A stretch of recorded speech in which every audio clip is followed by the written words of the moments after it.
Comment une femme aimée par des millions a-t-elle pu s'éteindre pendant 9 longues années, sous les projecteurs, sans que personne ne le remarque? Le jour où Isabelle brise enfin le silence, ce n'est ni une accusation ni un scandale, mais l'aveu glaçant d'une disparition intérieure lente et invisible. Et cette histoire ne promet pas des révélations spectaculaires, mais une vérité plus dérangeante.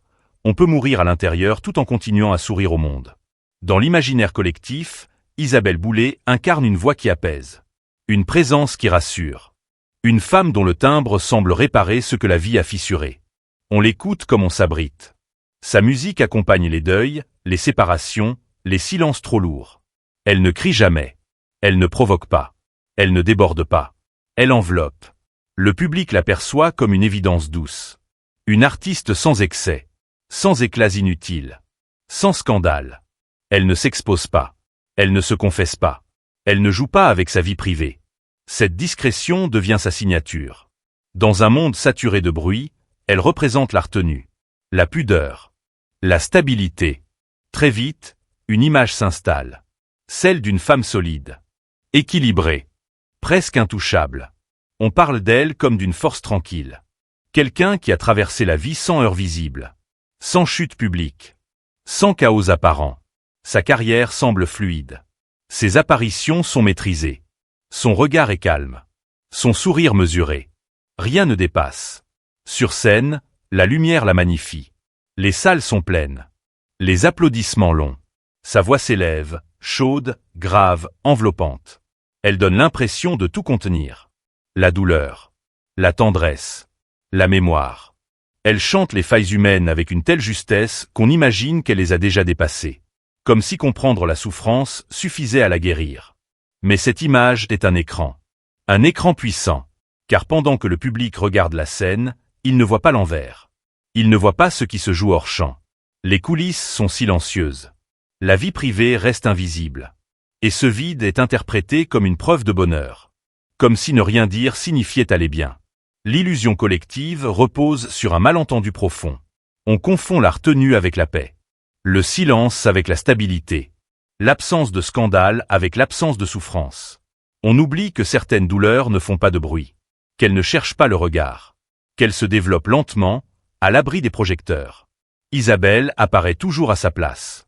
Juste, polie, mesurée, jamais débordée, jamais fragile en public. Cette constance rassure. Elle devient presque un contrat tacite avec le public. Elle est celle qui ne vacille pas, celle qui tient, celle qui ne dérange pas. Et plus cette image s'ancre, plus elle devient écrasante. Car lorsqu'une femme incarne la stabilité, personne n'imagine qu'elle puisse être en train de se perdre. Lorsqu'une artiste donne l'impression d'avoir apprivoisé ses blessures, on suppose qu'elles sont cicatrisées. Le public n'écoute plus les silences. Il les interprète. Il y a alors un décalage invisible. D'un côté, une scène lumineuse. De l'autre, une vie intérieure qui se rétrécit. Mais ce contraste ne choque personne, parce qu'il n'est pas spectaculaire. Il ne produit ni cris ni effondrement. Il se manifeste par des absences minuscules. Des renoncements discrets. Des ajustements constants. L'artiste continue d'exister pleinement devant les autres, tandis que la femme commence à s'effacer pour elle-même. Et comme tout se fait sans bruit, sans conflit apparent, sans drame public, personne ne questionne cette disparition lente. On applaudit. On admire. On remercie même cette discrétion. C'est ainsi que se construit l'illusion. Une illusion confortable. Celle d'une femme heureuse parce qu'elle est silencieuse. Celle d'une vie réussie parce qu'elle ne déborde pas. Celle d'un amour apaisé parce qu'il ne se montre pas. Mais derrière cette image parfaitement maîtrisée, quelque chose se retire peu à peu. Pas dans le fracas. Dans l'effacement. Et c'est précisément parce que cette disparition est douce, progressive, presque élégante, qu'elle passe inaperçue. Isabelle grandit en Gaspésie, dans un paysage rude, vaste, silencieux. Une terre magnifique, mais peu bavarde. Là-bas, les émotions ne s'étalent pas. Elles se contiennent. On avance. On tient. On apprend très tôt que la vie ne fait pas de cadeaux et que se plaindre ne change rien. L'amour n'est pas absent, mais il est discret, rarement formulé, presque pudique. Les gestes comptent plus que les mots. Et les mots, justement, sont rares. Dans ce cadre, Isabelle apprend à observer avant de parler. À ressentir sans montrer. À comprendre que pour être acceptée, il vaut mieux ne pas déranger. Elle perçoit vite que l'attention se mérite. Que l'affection se gagne par l'effort, la sagesse, la retenue. Être forte devient une condition. Être solide, une nécessité. La vulnérabilité, quelque chose que l'on garde pour soi. Cette éducation façonne une mécanique intérieure puissante. Isabelle développe une capacité d'endurance hors norme. Elle encaisse. Elle relativise. Elle minimise ce qui fait mal. Non par masochisme, mais parce que c'est ainsi qu'elle a appris à survivre émotionnellement. Tenir bon en silence devient une seconde nature.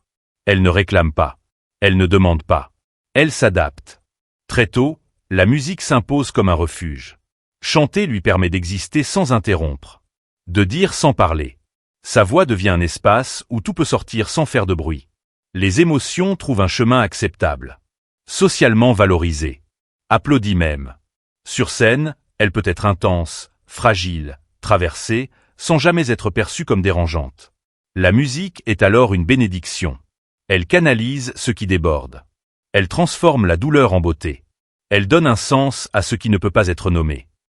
Mais elle devient aussi un écran. Un endroit où l'on peut déposer ses blessures sans jamais les confronter vraiment. Isabelle apprend à sublimer au lieu d'affronter. À transposer au lieu de poser des limites. Peu à peu, une croyance s'installe. Être aimée, c'est être forte. Être digne d'amour, c'est savoir supporter. Faire preuve de patience. Ne pas imposer ses besoins. Ne pas créer de conflit. Cette croyance n'est jamais formulée clairement, mais elle guide chaque choix. Chaque réaction. Chaque renoncement discret. Lorsque la reconnaissance arrive, cette mécanique se renforce. Le succès valide son fonctionnement intérieur. On l'admire pour sa retenue. On la respecte pour sa discrétion. On la félicite pour sa capacité à rester droite. Isabelle comprend que ce qu'elle est profondément correspond exactement à ce que l'on attend d'elle. Alors elle continue. Elle ne questionne pas. Elle endure mieux que les autres. Plus longtemps que les autres. Mais ce qui est une force à l'extérieur devient une fragilité à l'intérieur. Car à force de s'adapter, on finit par ne plus savoir où l'on s'arrête. À force de tenir, on oublie le moment où il faudrait lâcher. Isabelle ne sait pas dire stop. Elle sait dire encore un peu. Encore un effort. Encore une concession. Dans l'intimité, cette capacité devient dangereuse. Elle accepte ce qui la dérange. Elle justifie ce qui la blesse. Elle transforme l'inconfort en normalité. Toujours avec cette voix intérieure apprise dans l'enfance. Ne fais pas de vagues. Sois forte. Ça passera. La tragédie ne naît pas d'un choc brutal. Elle naît de cette endurance silencieuse. De cette aptitude à supporter trop longtemps ce qui aurait dû être nommé plus tôt. La même force qui a permis à Isabelle de devenir une artiste respectée devient le terrain sur lequel sa disparition intérieure peut s'installer. Le piège est là. Quand on sait trop bien tenir, on ne se rend pas compte que l'on est en train de s'effacer.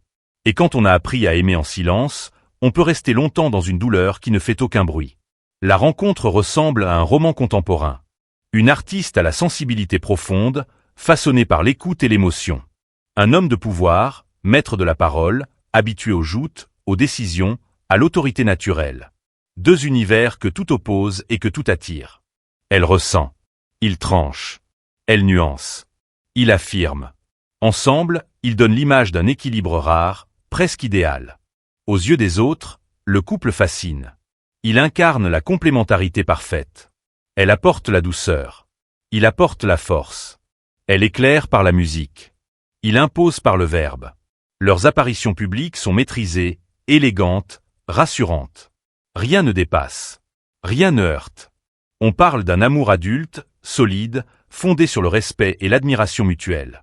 Dans l'intimité, les débuts sont chaleureux. Isabelle se sent protégée, reconnue, choisie. Elle admire l'intelligence, la détermination, la puissance de cet homme qui occupe l'espace sans jamais douter. À ses côtés, elle se sent portée.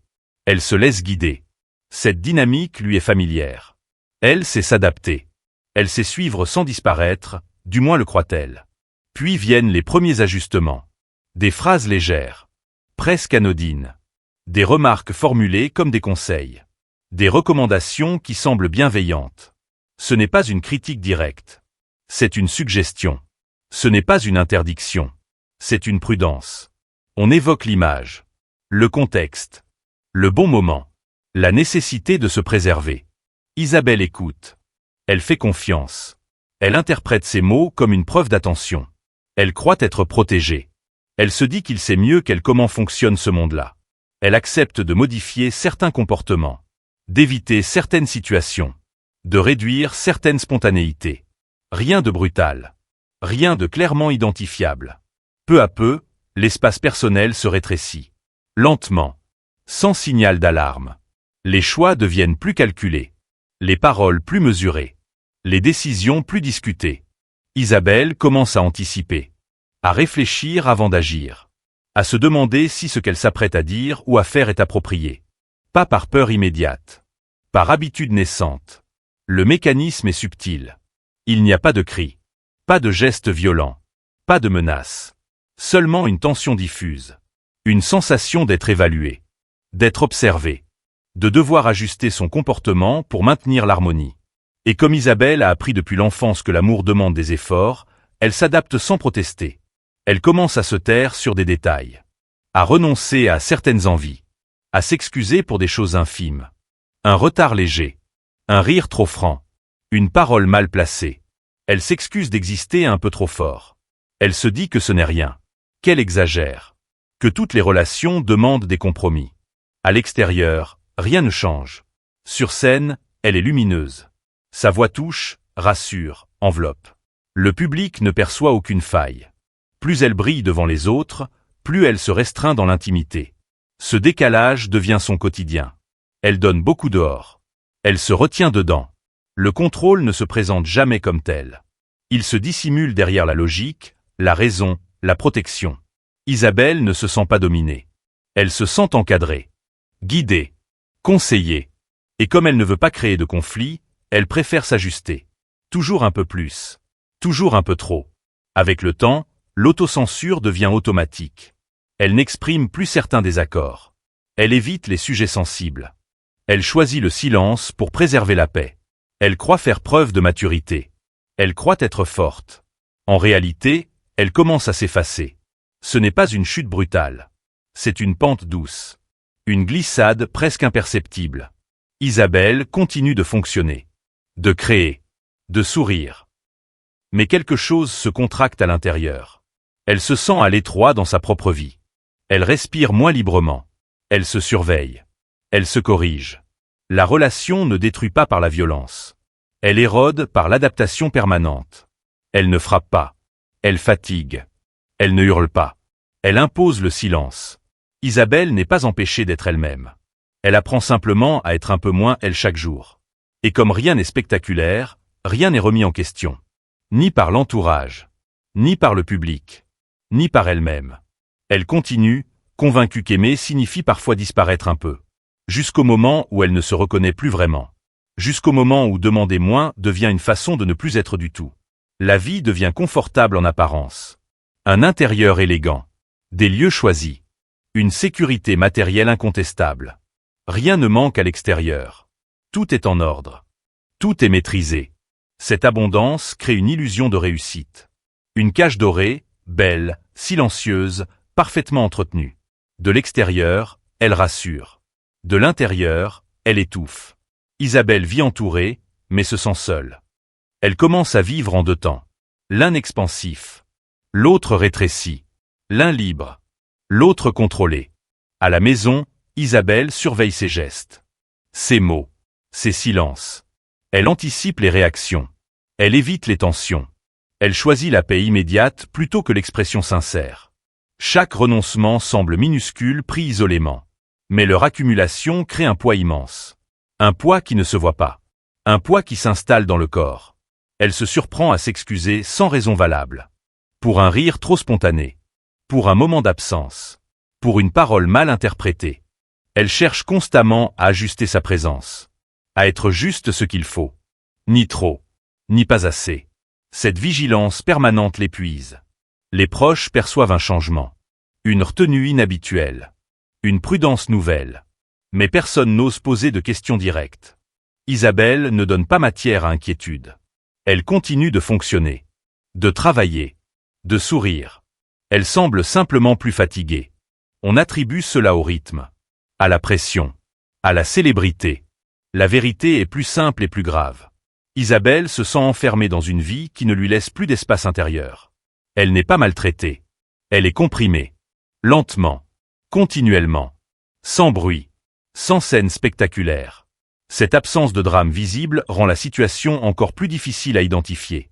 À l'intérieur, une phrase revient sans cesse. Une phrase simple. Presque banale. Mais lourde de sens. Je ne pouvais plus respirer. Elle ne parle pas d'un instant précis. Elle parle d'un état. D'une sensation constante. Comme si vivre demandait un effort permanent. Comme si chaque jour coûtait un peu plus. Cette asphyxie intérieure dure des années. Isabelle tient. Parce qu'elle sait tenir. Parce qu'elle a appris à endurer. Parce qu'elle croit encore que cela va s'arranger. Que c'est une phase. Qu'elle doit faire un effort supplémentaire. Toujours un dernier ajustement. Mais plus le temps passe, plus elle comprend que quelque chose d'essentiel se perd. Pas un confort. Pas un statut. Pas une image. Elle perd le lien avec elle-même. Elle vit à côté de sa propre vie. Et cette prise de conscience devient insupportable. Il n'y a pas de cri. Pas de rupture soudaine. Juste une certitude silencieuse qui s'impose peu à peu. Continuer ainsi, c'est disparaître complètement. Et même si tout semble parfait autour d'elle, Isabelle sait désormais que survivre n'est plus vivre. La nuit est froide. Paris est presque immobile. L'hiver rend les rues plus dures, plus silencieuses. À l'intérieur de l'appartement, tout semble calme. Trop calme. Un dîner ordinaire. Des gestes mécaniques. Une conversation sans relief. Rien qui annonce une rupture. Rien qui ressemble à un drame. Il parle de sa journée. D'un dossier lourd. D'une pression constante. Sa voix est ferme. Sûre. Habituée à convaincre. Isabelle écoute. Comme souvent. Elle acquiesce. Elle tente d'apaiser. De soutenir. Elle connaît ce rôle par cœur. Elle sait se faire discrète quand l'autre est tendu. Elle sait absorber l'atmosphère. Puis vient une phrase. Une phrase banale. Presque insignifiante. Prononcée sans colère apparente. Un reproche glissé comme une évidence. Tu ne comprends jamais vraiment ce que je vis. Rien d'agressif en surface. Mais pour Isabelle, cette phrase tombe comme un verdict. Elle résonne trop fort. Elle s'ajoute à toutes les autres. À tous les silences. À toutes les adaptations accumulées. Quelque chose cède. Pas dans le bruit. Pas dans la colère. À l'intérieur. Une ligne invisible se rompt. Isabelle comprend soudain qu'elle n'a plus d'énergie pour expliquer. Plus de force pour justifier. Plus de souffle pour s'ajuster encore. Elle reste immobile. Elle ne pleure pas. Elle ne crie pas. Elle laisse le silence s'installer. Ce silence n'est plus celui de l'évitement. Il est plein. Décidé. Définitif. Isabelle sent une certitude nouvelle. Elle ne peut plus continuer ainsi. Pas parce qu'elle n'aime plus. Pas parce qu'elle accuse. Mais parce qu'elle n'existe plus vraiment. Elle comprend que rester, cette fois, serait une trahison envers elle-même. Elle se lève lentement. Le geste est calme. Presque étranger. Elle traverse le couloir. Le miroir renvoie une image qu'elle reconnaît à peine. Un visage fatigué. Des traits tirés. Un regard éteint. Elle ne se reconnaît plus. Cette prise de conscience est brutale. Elle se laisse aller. Pour la première fois depuis longtemps, elle n'a plus besoin d'être forte. Au matin, la ville se réveille sous un ciel gris. Isabelle aussi. Mais quelque chose a changé. Elle sait que rien ne sera simple. Que les conséquences seront lourdes. Que le monde extérieur finira par s'en mêler. Mais une chose est claire. Elle a choisi de vivre. Même sans certitude. Même sans plan. Elle a choisi l'air. Elle a choisi l'espace. Elle a choisi de ne plus se taire. Isabelle s'assoit face au journaliste dans un décor sobre. Une lumière douce. Aucun artifice. Aucun masque. Elle ne vient pas régler des comptes. Elle ne vient pas raconter l'intime pour choquer. Elle vient dire ce qui s'est produit à l'intérieur. Lentement. Sans colère. Sans accusation. Sa voix est calme. Parfois hésitante. Mais tenue. Elle ne parle pas de fautes précises. Elle ne décrit pas de scènes violentes. Elle ne cherche pas à désigner un coupable. Elle décrit un mécanisme. Une usure progressive. Une adaptation constante. Une manière de disparaître sans bruit. Elle explique comment, à force de vouloir préserver l'équilibre, elle a perdu son propre centre.